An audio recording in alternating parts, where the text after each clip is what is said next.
laika ziņas. Jā, stāst lūdzu, kā tur ir ārā? Laika ziņas. Tātad, gaisa temperatūra aptuveni ap 3 grādiem Rīgā. Diemžēl neatbilst ziemas sezonai, bet ar to mēs samierinamies un arī sniegs ir atstājis Rīgu. Un tātad mazliet mitrāks kā ierasts. Un kāda būtu tava ideālā ziema Latvijā? Es teiktu, ka -10 un ļoti daudz sniega. Tikmēr mūsu klausītāji var mēģināt uzminēt, kam ir tāds skatījums uz ziemu ideālajā versijā. 272 855. Apsveicam visi tie, kuri atbildēja pareizi. Kris Noā ir mūsu šī rīta ciemiņš. Labrīt, Kris. Labrīt. Bet tev jāsaka uzreiz paldies par skaistajiem ziediem. Paldies tev. Nav par ko. Romantika ir dzīve.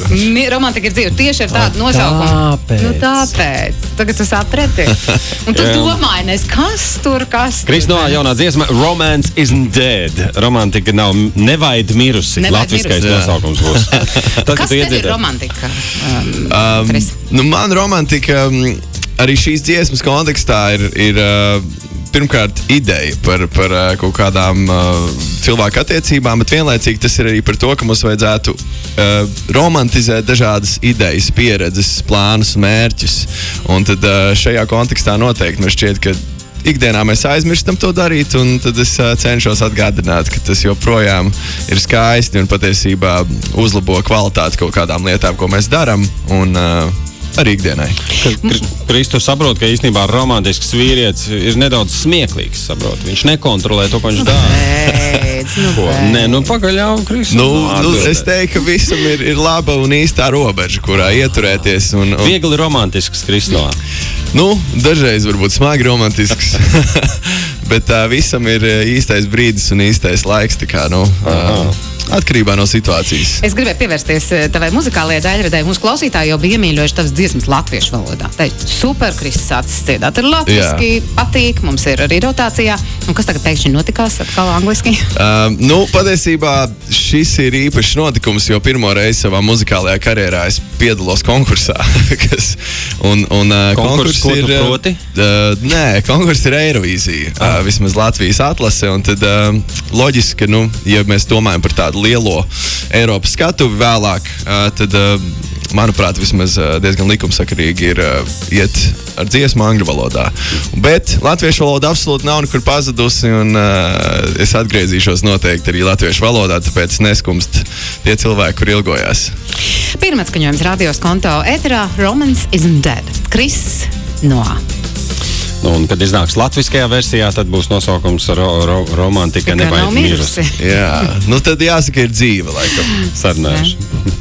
Radio Konto.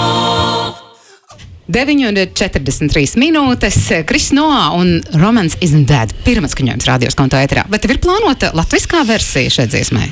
Uz šo brīdi nav, bet skatīsimies, kā veiksies, un tad jau. Ja tu uzvarēsi Eirovīzijā, apsolu, ka būs. Valds jau nosaukumu latviski ir izdomājis. Tad nosaukums būs kāds? Romantika nevaid mirusi. Sarunāts ar šādu nosaukumu, absolūti.